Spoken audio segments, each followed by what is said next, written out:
नमस्कार। दिव्य ज्योतिष परामर्श केंद्र में आप सभी लोगों का हृदय से स्वागत है। प्रिय मित्रों, आज हम आप सभी लोगों के समक्ष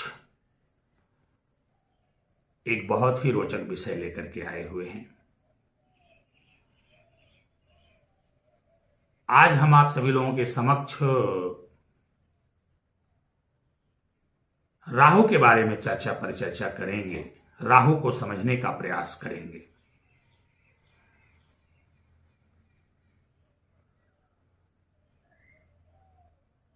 जैसा कि आप सभी लोग जानते हैं कि कुंडली में कुल 9 ग्रह होते हैं और उन 9 ग्रहों में कुछ ग्रह शुभ होते हैं, कुछ ग्रह अशुभ होते हैं, कुछ ग्रह ऐसे होते हैं जो शुभ फल प्रदान करने के लिए जाने जाते हैं और कुछ ग्रह ऐसे होते हैं जो अशुभ फल प्रदान करने के लिए जाने जाते हैं। कुछ ग्रहों को क्रूर ग्रहों की संज्ञा दी गई है, कुछ ग्रहों को पाप ग्रहों की संज्ञा दी गई है और कुछ ग्रहों को शुभ ग्रहों की संज्ञा दी गई है। तो अगर हम राहु की बात करें तो राहु को सर्वाधिक पाप ग्रह बताया गया है, राहु को सर्वाधिक खराब ग्रह बताया गया कि राहु बहुत ही पाप पूर्ण ग्रह है, राहु बहुत ही खराब ग्रह है।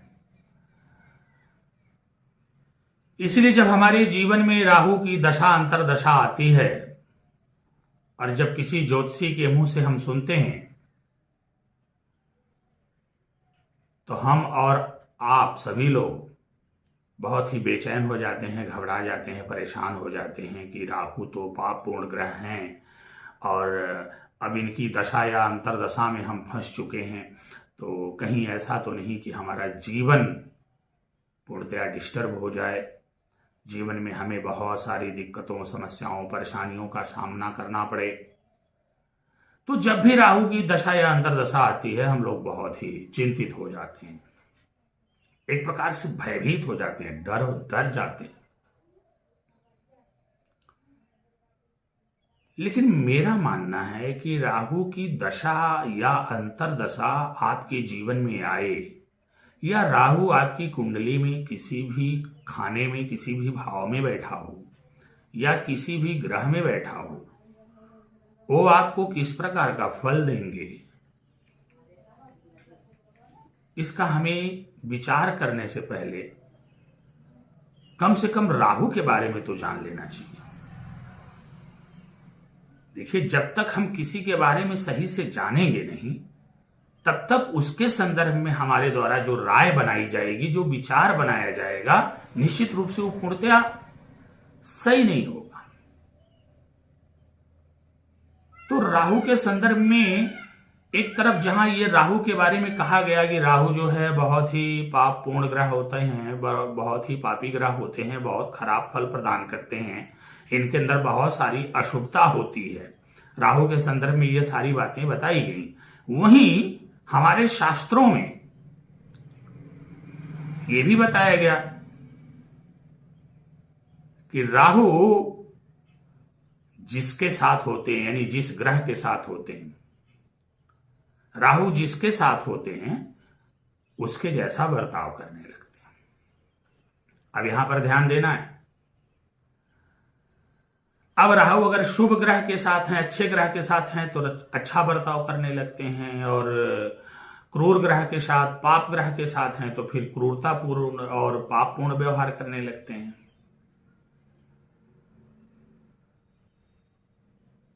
इसका क्या मतलब हुआ? इसका यही मतलब हुआ कि यदि आपके साथ राहु हैं या आपके जीवन में राहु का प्रवेश हुआ है तो अब राहु आपको कैसा फल प्रदान करेंगे ये आपके ऊपर निर्भर करता है, आपके ऊपर डिपेंड करता है। यदि आप अच्छा कार्य करेंगे तो राहु अच्छा कार्य करने में आपका सहयोग करेंगे। यदि आप अच्छे व्यक्ति हैं तो राहु आपके साथ आकर के अच्छे हो जाएंगे। आप बुरे व्यक्ति हैं तो राहु आपके साथ आकर के बुरे हो जाएंगे। यहां पर ध्यान देना है, राहु जिसके साथ होंगे उसके जैसा ही व्यवहार करने लगते हैं। वैसा ही आचरण करने लगते हैं। ये बात को आपको विशेष ध्यान रखना। तो हमारी जो चर्चा परिचर्चा है इसी पर केंद्रित होने वाली है।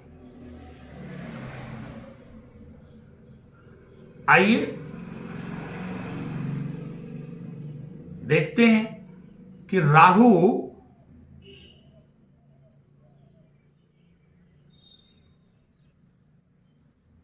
किन वस्तुओं के कारक हैं,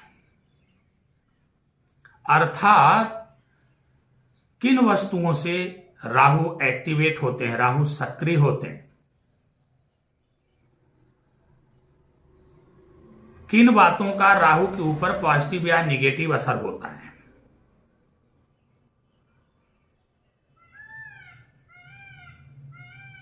अब जैसे वर्णन किया गया है, कहा गया है कि राहु गंदगी के कारक है,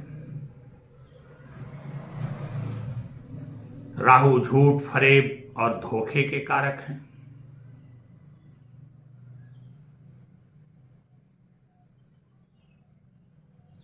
राहु ये जितने भी टूटे फूटे काठ कबाड़ वस्तुएं हैं उनके भी कारक हैं, राहु तोड़ फोड़ के कारक हैं, राहु आकस्मिकता के कारक हैं। ऐसा कहा गया। इसका क्या अभिप्राय हुआ कि राहु कबाड़ के कारक हैं, राहु गंदगी के कारक हैं, राहु झूठ के कारक हैं, राहु फरेब के कारक हैं, राहु धोखे के कारक हैं, राहु चीटिंग के कारक हैं, राहु आकस्मिकता के कारक हैं, राहु भ्रम के कारक हैं। इसका आप क्या अर्थ निकालेंगे कि क्या राहु इनके कारक हैं? अगर आप हमसे यह प्रश्न करेंगे तो हमारा जवाब होगा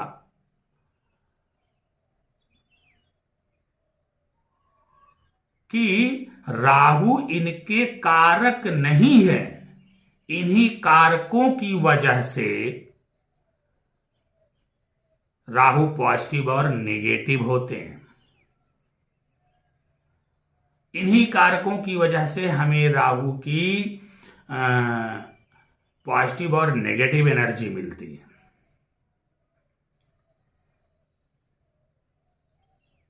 अशुभ और शुभ राहु सक्रिय होता है इन्हीं कारकों की वजह से। जैसे अगर हम अपने चारों तरफ गंदगी का वातावरण रखते हैं, अपने घर को, अपने बरामदे को हम गंदा रखते हैं, अपने रसोई घर को गंदा रखते हैं, अपने टॉयलेट को गंदा रखते हैं, जो तमाम इलेक्ट्रॉनिक्स फैसिलिटीज हमारे घर में हैं उनको भी हम गंदा रखते हैं। कुल मिला जुला करके अपने शरीर से लेकर के, अपने मकान से लेकर के सुख सुविधा की जितनी भी वस्तुएं आपको दृष्टि गोचर हो रही हैं, अगर आप उनको गंदा रखते हैं तो फिर आपको राहु की बैड एनर्जी मिलेगी। तब बुरा राहु एक्टिव हो जाएगा, बुरा राहु सक्रिय हो जाएगा, हमें राहु की अशुभता प्राप्त होगी। हम झूठ बोलना शुरू कर दें तो राहु की नेगेटिव एनर्जी हमको मिलना शुरू हो जाएगी। हम फरेब करना शुरू कर दें, हम धोखा देना शुरू कर दें, लोगों के साथ चीटिंग करें, अपने चरित्र का हनन कर दें, हम मर्यादाओं का उल्लंघन करने लगें, हम मांस मदिरा इत्यादि का सेवन करने लगें, हम जुआ, ताश इत्यादि अपने जीवन में शामिल कर लें, तो ये मान करके चलिए कि हमको राहु की बैड एनर्जी मिलेगी। अब हमारे राहु का जो बुरा स्वभाव है वो सक्रिय होगा।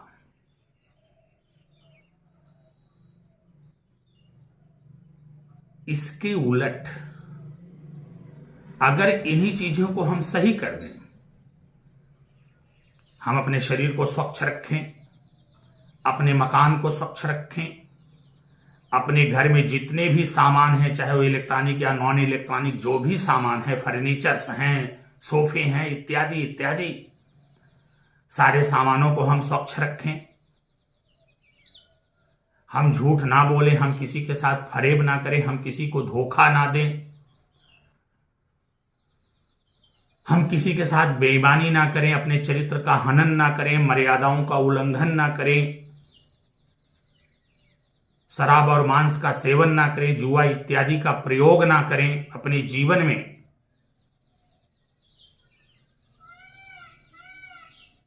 तो निश्चित रूप से हमारे जीवन में राहु की शुभता एक्टिवेट हो जाएगी, राहु की पॉजिटिव एनर्जी हमको मिलेगी। देखिए, राहु से आप डरिए मत, राहु से वो लोग डरें जो बुरे हैं, क्योंकि बुरे लोगों के साथ राहु आकर के उनकी बुराई को और बढ़ा देता है और उन्हें गर्त में नेस्तनाबूद कर देता है, मिट्टी में मिला देता है। यह राहु। तो जो बुरे लोग हैं वो डरे, क्योंकि राहु का स्वभाव है जिसके साथ जाएगा वो वैसा बर्ताव करेगा। तो बुरे लोगों के साथ जाएगा तो उनकी बुराई को और बढ़ा देगा, बोलेगा और शराब पियो और मदिरा पान करो, वेश्यावृत्ति करो, झूठ बोलो, फरेब, धोखा दो, गंदगी रखो चारों तरफ, भ्रम डाल देगा दिमाग में, पूर्णतया कंफ्यूज करके आपकी जिंदगी को अस्त व्यस्त, निरस्त, भयग्रस्त और त्रस्त कर देगा ये राहु।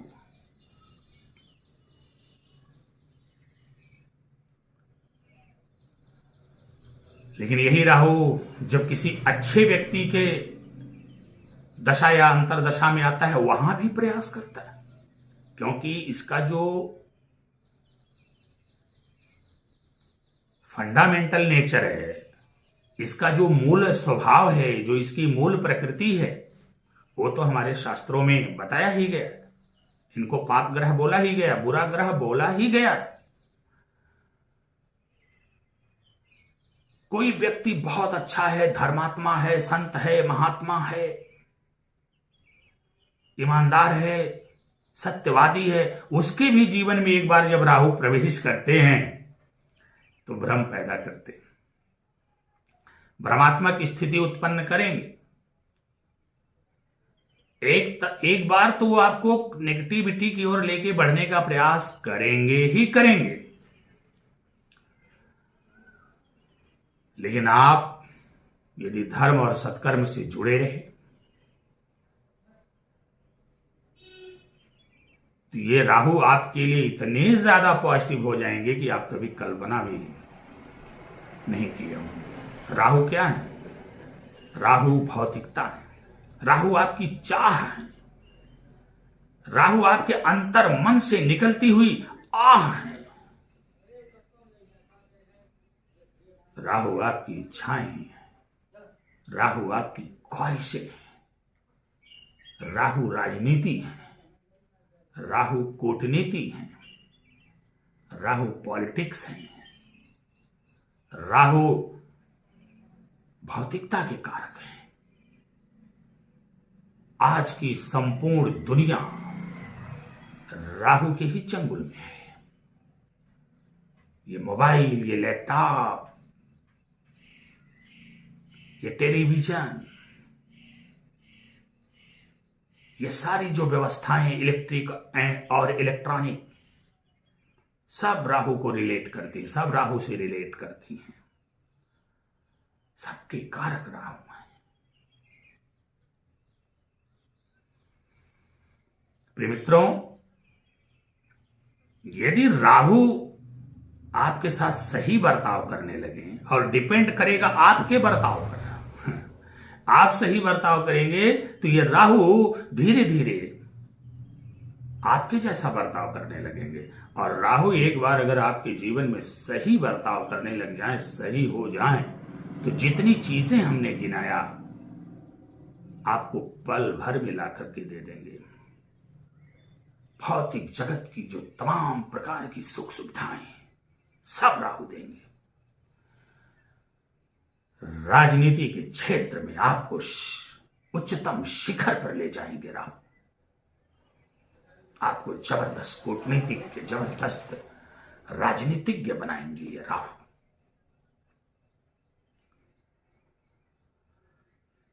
आपको हर प्रकार का सुख प्रदान करेंगे ये राहु।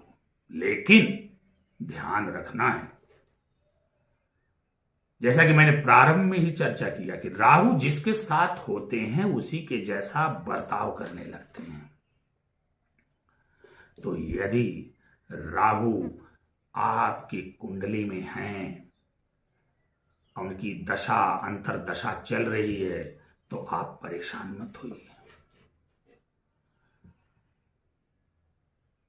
अगर आप बुरे कर्मों में लिप्त हैं तो बुरे कर्मों का परित्याग करके अपने आप को सत्कर्मों से जोड़ लीजिए।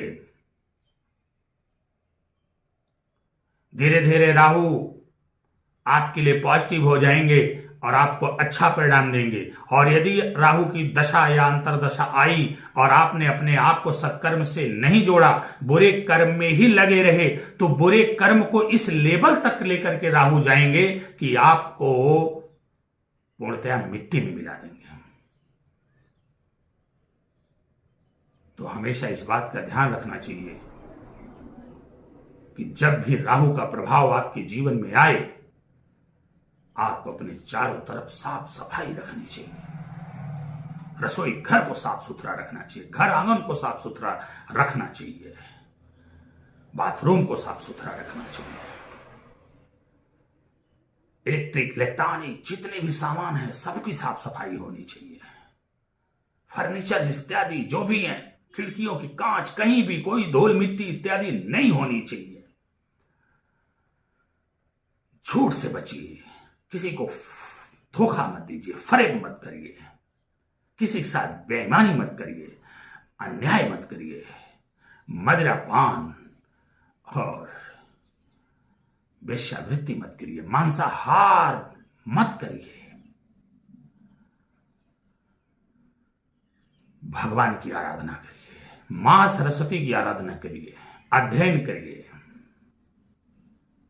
अपने आप को सत्कर्मों से जोड़िए, दीन दुखियों गरीबों की सेवा करिए, विकलांगों की मदद करिए। गरीबों के कन्याओं की शादी में मदद करने से राहु की बहुत ज्यादा पॉजिटिव एनर्जी मिलती है। जब किसी गरीब कन्या के विवाह में आप योगदान करते हैं तो इस योगदान से राहु की सबसे अधिक सकारात्मक ऊर्जा आपको प्राप्त होती है। इस प्रकार के कार्य करिए। और जो लोग पहले से ही अच्छे हैं और पहले से ही अच्छा बर्ताव करते हैं, दान धर्म पुण्य इत्यादि में उनको बहुत ज्यादा भरोसा है, विश्वास है, तो एक बार उनके जीवन में जब राहु आएंगे तो आपकी परीक्षा लेंगे। आपके अंदर भ्रम डालेंगे, आपको कंफ्यूज करेंगे, आपका आत्मविश्वास तोड़ेंगे, आपके धैर्य की परीक्षा लेंगे, आपके सब्र को परखने का प्रयास करेंगे, आपको आध्यात्मिकता से हटा करके भौतिकता की तरफ उन्मुख करने की कोशिश करेंगे। एक बार वो आपके अंदर बुराई लाने का प्रयास अवश्य करेंगे, परंतु आपको यहां पर डिगना नहीं है, लगे रहना है, अपने सत्कर्म में लगे रहिए। पूजा पाठ जप दान इत्यादि जो करते हैं उनको करते रहिए। साफ सफाई स्वच्छता इत्यादि पर जो आपका विशेष ध्यान है उसको देते रहिए। गरीब कन्याओं की शादी में विवाह में योगदान करते रहिए, गरीबों का कल्याण करते रहिए। बहुत ठंडी पड़ती है, गरीबों को ठंड लगती है, कंबल का दान करिए। बहुत सारी चीजें हैं मदद करने के लिए, विकलांगों की मदद करिए। ये जो अपाहिज भिखारी हैं उनका भी खास ख्याल रखिए। माता सरस्वती की आराधना करिए, अध्ययन निरंतर करिए। अगर राहु की महादशा आ जाए तो ऐसे व्यक्ति को अध्ययन कभी नहीं छोड़ना चाहिए। अध्ययन करना मां सरस्वती की सबसे बड़ी आराधना होती है। अध्ययन अध्यापन से जुड़े रहिए, सन्मार्ग पर बने रहिए। एक बार तो आपके मन को डिगाने का प्रयास करेंगे, परंतु यदि आप डिगे नहीं, आपका आत्मविश्वास हिला नहीं, आप कर्म और सत्कर्म में लगे रहे, बराबर ध्यान देते रहे, तो ये तय मान करके चलिए कि फिर राहु धीरे धीरे आपके लिए पॉजिटिव हो जाएंगे, आप जैसा स्वरूप धारण कर लेंगे और आपको इतना धार्मिक, इतना सत्कर्मी, इतना लोक कल्याणकारक बना देंगे कि आपका दुनिया में नाम होगा। आपको आध्यात्मिक सुख के साथ साथ भौतिक सुख भी प्रदान करेगा। प्रिय मित्रों, राहु से डरिए मत, बस अपने व्यवहार में परिवर्तन लाइए, अपने आप को बदलिए, क्योंकि राहु के बारे में कहा जाता है कि जिसके साथ होते हैं उसके जैसा ही बर्ताव करने लगते हैं। तो यदि आप अच्छे बन के रहेंगे तो आपके साथ अच्छा बर्ताव करेंगे, यदि आप बुरे बनेंगे तो आपके साथ बुरा बर्ताव करेंगे। तो जब भी आपके जीवन में राहु की दशा, अंतरदशा, महादशा जो भी आए, या आपकी कुंडली में राहु कुछ इस कदर स्थित और व्यवस्थित हैं कि वो आपके जीवन को डिस्टर्ब कर रहे हैं, तो आपको घबराने और परेशान होने की आवश्यकता नहीं है। बस आपको ये ध्यान में रखना है कि राहु के आने का मतलब ही हो गया कि अब अपनी लाइफ स्टाइल को चेंज करना होगा। अगर हमारी बहुत ही बैड स्टाइल रही है तो उस बैड स्टाइल का हमें परित्याग करना होगा।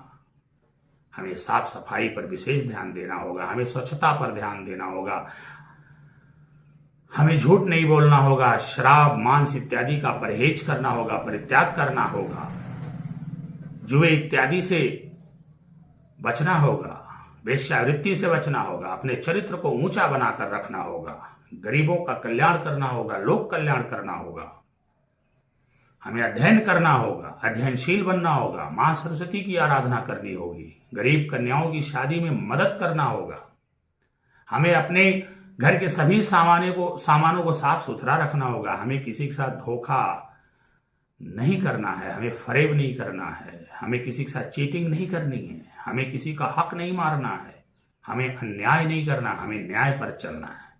तो ये सारी चीजें जैसे ही आप अपने जीवन में अपनाएंगे, आप देखेंगे आपको आपके राहु का सकारात्मक फल मिलना शुरू हो जाएगा।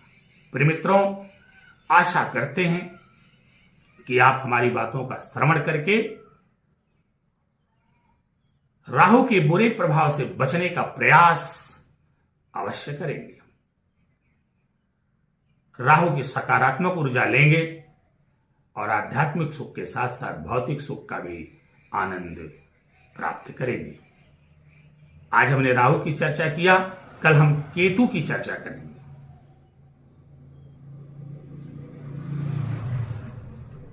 आप सभी लोगों को हमारा ये वीडियो अच्छा लगा हो तो इस पर लाइक, कमेंट और शेयर करिए। साथ में हमारे चैनल को सब्सक्राइब करें और लोगों से भी सब्सक्राइब करवाएं, ताकि इस प्रकार की जो ज्ञानवर्धक बातें मैं आप सभी लोगों के समक्ष रख रहा हूं, आपके साथ साथ अन्य लोग भी लाभान्वित हो सकें। अपनी वाणी को यहीं पर विराम देता हूं, फिर मिलेंगे। भगवान भोलेनाथ की आप सभी लोगों पर कृपा बनी रहे। नमस्कार।